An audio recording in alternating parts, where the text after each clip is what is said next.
पाठ्य पुस्तक 3 में निबंध है। देखिए पुस्तक संख्या 7 में लीजिए।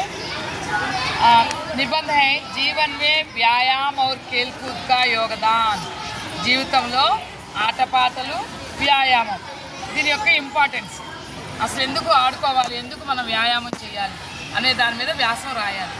దీనికమ్మ 15 మార్కులు ఉంటాయి కాబట్టి చాలా జాగ్రత్తగా రాసుకోవాలి. ముందు మనం ఏం చేయాలి అంటే ఏ ఎస్ఏ ఇచ్చినా కానీ రూపురేఖ రాయాలి. ఏం రాయాలమ్మా? రూపురేఖ అని హెడ్డింగ్ పెట్టి దానిలో పరిచయ, खेलकूद और व्यायाम, शारीरिक लाभ, खेलकूद द्वारा चरित्र संगठन, उपसंहार లేదు ఇంకా మీకు ఇంకేమైనా వచ్చిందనుకో खेलकूद से लाभ ఇలా వచ్చినాయి అని సైడ్ హెడ్డింగ్లు పెట్టుకొని ఒక రూపురేఖ తయారు చేసుకొని మళ్ళీ వ్యాసం రాయటం స్టార్ట్ చేయాలి. దీంతో మీకు ఎక్కువ మార్కులు పడే అవకాశం ఉంటుంది. ఇక్కడ చూడండి పరిచయం చూడండి. खेलकूद व्यायाम कसरत ये सब शरीर को स्वस्थ और जवान रखने के लिए आवश्यक है. శరీరాన్ని ఆరోగ్యంగాను యవ్వనవంతంగా ఉంచడానికి మనకి ఆటపాటలో వ్యాయామము कसरत एक्सरसाइज చేయడం అవసరం.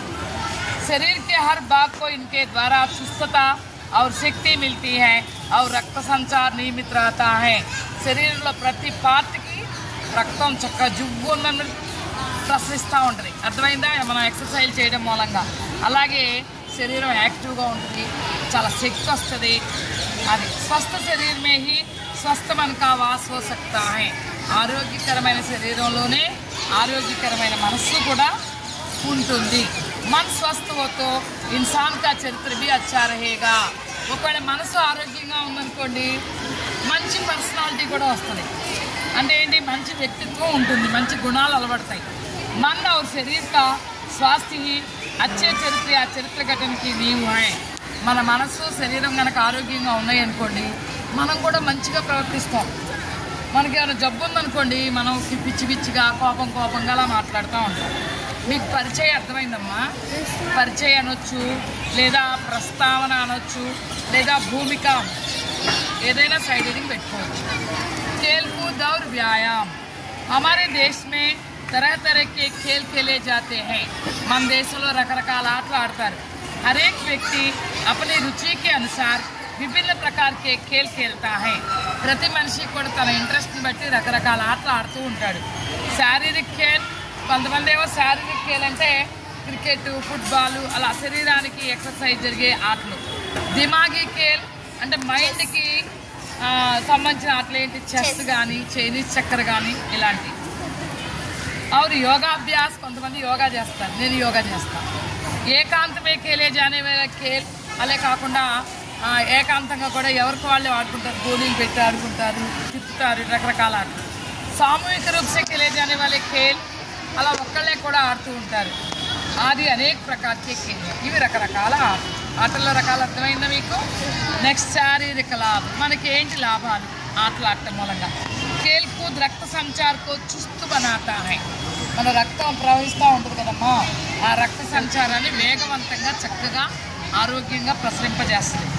కసరత్ కర్ణ వ్యాయామం చేయడం, దౌడ్న పరిగెత్తడం, కూదన దూకటం, తైర్న ఈదటం, ఉఠన లేవటం, బయటన కూర్చోవడం, సాస్ లేనా అంటే ఊపిరి తీసుకోవడం వదలడం, ఈ ప్రాణాయామం చేస్తూ ఉంటాం కదా, ఇవన్నీ కూడా ఆది క్రియాओं द्वारा हमारी मांसपेशियां, हड्डियां और पसलियों को शक्ति मिलती है. దాని మూలంగా మన ఎముకలు స్ట్రాంగ్గా ఉంటాయి, తర్వాత మన నరాలు స్ట్రాంగ్గా ఉంటాయి. అర్థమైందా? ఇవన్నీ స్ట్రాంగ్గా ఉంటాయి అన్నమాట. हमारा शरीर चुस्त रहेगा और शरीर स्वस्थ हो तो काम करने में मज़ा भी आएगा. మనం కనుక శరీరం ఆరోగ్యంగా ఉందనుకోండి మనం పని చేయడానికి ఇష్టపడతాం, ఆనందంగా చేస్తాం, లేకపోతే ఉసూరు అంటూ ఉంటాం. 8th పీరియడ్ పాఠం చెప్పమంటే ఏడ్చుకుంటా చెప్తూ ఉంటాం. అదే మనం ఆరోగ్యంగా చక్కగా ఎక్సర్సైజ్ వ్యాయామం ఎనర్జెటిక్గా చెప్తాం. तेज सांस लेने से या हंसने से फेफड़ों और दिल पर अच्छा असर पड़ता है. रक्त संचार सुधर जाता है. ఒకవేళ మనం బాగా నవ్వాం, గట్టిగా నవ్వడం మూలంగా, నవ్వండి ఒకసారి, నవ్వడం మూలంగా ఆ తర్వాత ఏం జరుగుతుంది అంటే ఎక్కువగా గట్టిగా ఊపిరి తీసుకోవడం వల్లతో వీటి మూలంగా మన ఊపిరితిత్తులు చాలా ఆరోగ్యంగా ఉంటాయి. మనసు ప్రశాంతంగా ఉంటుంది, మన రక్తం కూడా చాలా చక్కగా ప్రసరిస్తూ ఉంటుంది. ఖేల్కూద్ ద్వారా చరిత్ర సంఘటన. మరి ఆటపాటల మూలంగా వ్యక్తిత్వం ఎలా మారుతుంది? నియమిత तौर से व्यायाम करना या खेलना एक अच्छी आदत है. నియమానుసారంగా వ్యాయామం చేయడం కానీ ఆడటం కానీ ఒక మంచి అలవాటు. జీవన్ के लिए अनुशासन अति आवश्यक है. జీవితానికి క్రమశిక్షణ అనేది చాలా అవసరం. इससे हम जिम्मेदार, समय के पाबंद और सदुपयोग करने वाले बन जाएंगे. దీంతో మనం బాధ్యతగా ఉంటాం, తర్వాత టైం టు టైం అన్నీ చేసేసుకుంటాం, తర్వాత సమయాన్ని సద్వినియోగం కూడా చేసుకుంటాం. हमारा स्वभाव भी शांत और उत्साह भरा हो जाएगा. మన ఊరికే కోపం రాదు, శాంతంగా ఉంటాం, చాలా చక్కటి స్వభావంతో ఉంటాం. చూసారా, शतरंज जैसे दिमागी खेल खेलेंगे तो दिमाग चुस्त होगा और हमें सोच समझकर निश्चय पर पहुंचने की आदत मिलेगी. ఒకవేళ చెస్ ఆడామనుకోండి, మన మైండ్ ఫ్రెష్గా ఉండటమే కాదు, కరెక్ట్ నిర్ణయాలు తీసుకుంటాం. చెస్ ఆడతాం మూలంగా मामले को भिन्न पहलुओं से परखने की क्षमता हमें आएगी. నేను సమస్యలు వచ్చినాయి అనుకోండి, రకరకాల కోణాల్లో వాటిని ఎలా పరిష్కరించాలో ఆలోచించుకుంటాం. हर समस्या को मुसीबत ना समझकर चुनौती के समान देखकर उसे सुलझने की कौशलता मिलेगी. ప్రతి సమస్య మనకు బండ సమస్య అనిపించదు, ఈజీగా సాల్వ్ చేసేసుకుంటాం. ఏమి ఆడటం మూలంగా? చెస్ को हिंदी में क्या कहते हैं? शतरंज. सामूहिक रूप में खेले तो हमें समूह भावना समझ में आएगी. ఒకవేళ మనం గ్రూప్ గేమ్స్ ఆడుతున్నాం అనుకోండి, మనకి ఎలా ఉండాలి, అందరితో కలిసిమెలిసి ఎలా ఉండాలి అనే భావన మనకు కలుగుతుంది.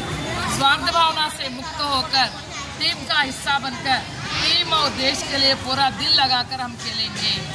మనలో స్వార్థ భావన వదిలిపోయి మనం అందరితోనూ టీమ్గా పనిచేయడం, అందరితో పనిచేసి మొత్తం మన మనసంతా పెట్టి మన దేశం వైపు ఆడుతున్నామనే భావన మనకి కలుగుద్ది. या तो देशभक्ति का पहलू ही तो है. ఇలా దేశం తరపున అటువంటి వాళ్ళ దేశభక్తి ఉన్నట్టే కదా అది. खेलकूद में हार और जीत दोनों है. खेलकूद में क्या होते हैं बच्चों? हार और जीत. ఓటమి ఉంటుంది, గెలుపు ఉంటుంది. अच्छा खिलाड़ी दोनों को समानता से देखेगा. మంచి ఆటగాడు రెండు సమానంగా చూస్తాడు. ఓటమిని సమానంగా స్వీకరిస్తాడు, గెలుపుని సమానంగా స్వీకరిస్తాడు. शान से हारना या दूसरों की जीत की खुलकर प्रशंसा करना महान चरित्र का परिचायक है. గొప్ప వ్యక్తిత్వం గలవాడు ఎలా ఉంటాడంటే గబాను ఓడిపోయాడు, ఆయన ఎదుటి వాడిని మెచ్చుకుంటాడు, అందులో ఉన్నాయన్నీ తీసుకుంటాడు, నేర్చుకుంటాడు. వాడు ఎలా నేను ఎలా గెలవాలి అనేది నేర్చుకుంటాడు. నెక్స్ట్ స్పోర్ట్స్మ్యాన్షిప్ అంటే ఖేల్ భావనతో యహీ హై. స్పోర్ట్స్మ్యాన్షిప్ అంటే ఇదే. ఏది? ఒకవేళ మనం ఓడిపోయినా నేర్చుకోవడం. योगाभ्यास से शरीर, मन और आत्मा तीनों में संतुलन प्राप्त किया जाता है.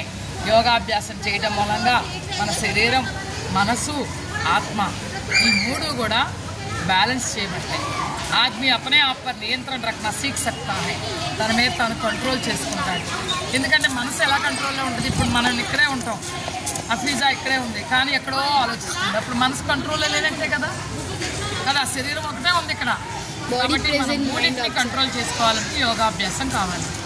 ఆద్మీ अपने आप पर నియంత్రణ रखना सीख सकता है और ఆత్మ సంయమి बन सकता है. మనిషి తన మీద తాను నియంత్రణ పెట్టుకోవడం నేర్చుకుంటాడు, తర్వాత ఓర్పుగా ఉండటం కూడా నేర్చుకుంటాడు. ఆత్మ సంయత్తో సఫలతాకి చాబీ హై. ఓర్పు అనేది విజయానికి తాళం లాంటిది. ఓర్పు అనేది ఏంటమ్మా? విజయానికి తాళం లాంటిది. ఉపసంహార్ సంక్షిప్త రూప్ మే ఖేల్కూద్ और వ్యాయామ్ చరిత్ర ఘటనకే సాధన హై. సంక్షిప్తంగా చెప్పాలి అంటే మన వ్యక్తిత్వం బాగా నిర్మాణం, మన మంచి వ్యక్తిత్వం, మంచి మనిషిగా ఉండాలి అంటే మనం ఆటల వల్లే సాధ్యం. खेलकूद द्वारा प्राप्त खूबियों के द्वारा आदमी लोकप्रिय, उदार, सबका शुभचिंतक बन जाता है. ఒకవేళ ఆటల వల్ల వచ్చినటువంటి మంచి ద్వారానే మనిషి అందరికీ లోకప్రియుడిగా అవుతాడు, మంచి ఉదార స్వభావం కలిగి ఉంటాడు, అందరి మేలు కోరుకుంటాడు. समझ में आया बच्चों? अच्छा बच्चों, धन्यवाद.